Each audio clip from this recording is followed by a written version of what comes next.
بالکل آخر میں مولانا صاحب ظاہر حج کا موقع ہے، سرکار دو عالم صلی اللہ علیہ وآلہ وسلم کی آپ نے ظاہر ہر وقت ہم تذکرہ کرتے ہیں، آپ نے بھی تذکرہ فرمایا، سرکار دو عالم صلی اللہ علیہ وآلہ وسلم نے ایک حج کیا، پہلا حج اور واحد حج، خطبہ حجۃ الوداع کتنی عنوان سے ڈسکس ہوتا ہے، کتنی حوالوں سے ڈسکس ہوتا ہے، تو میں چاہوں گا آخر میں بالکل ٹورڈز دی اینڈ آپ سب لوگ حج کی سعادت حاصل کر رہے ہیں، رسول اللہ کا حج، سرکار دو عالم کا حج، ذرا اس متعلق آپ آخر میں کچھ بتائیے گا۔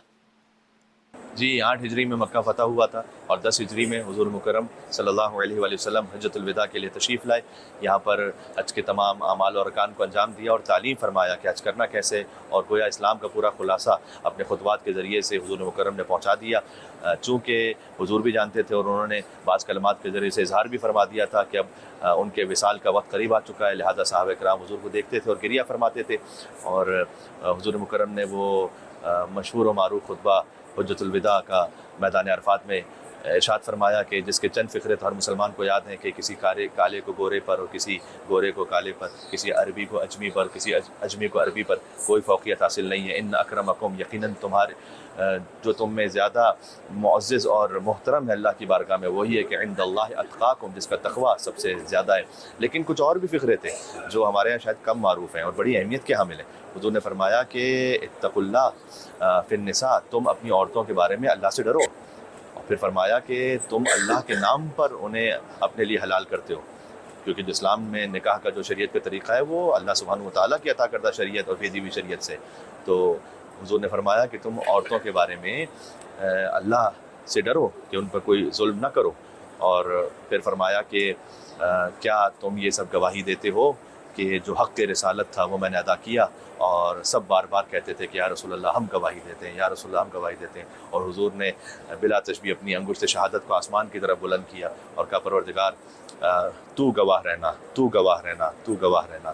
اور یہ حضور کا وہ حجۃ الوداع کا خطبہ تھا کہ جس میں بے شمار میسیجز ہیں، پیغامات ہیں۔ میں فقط اتنا بھی کہنا چاہتا ہوں کہ جب ہم احرام پہنتے ہیں تو حضرت ابو الحسن علیہ السلام انہوں نے ایک روایت کی ہے، زہری سے ان کا مکالمہ ہے کہ جب احرام باندھا تو انہوں نے پوچھا کہ کیا تو نے یہ تصور کیا تھا کہ میں احرام جب باندھ رہا ہوں تو اپنے گناہوں کا لباس اتار کر اطاعت کا لباس پہن رہا ہوں؟ کہا نہیں، میں نے یہ تو نہیں سوچا تھا، کہ اس کا مطلب ہے کہ تو نے جو حق احرام تھا وہ ادا نہیں کیا۔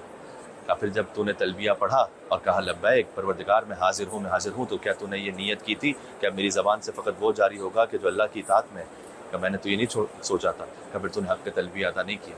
اس کے بعد انہوں نے پوچھا کہ کیا جب تو کعبے کے گرد طواف کر رہا تھا تو کیا تیری نیت یہ تھی کہ اب تیری مکمل زندگی اللہ کے حکم کے گرد گھومے گی؟ کہا میں نے تو یہ نہیں سوچا تھا۔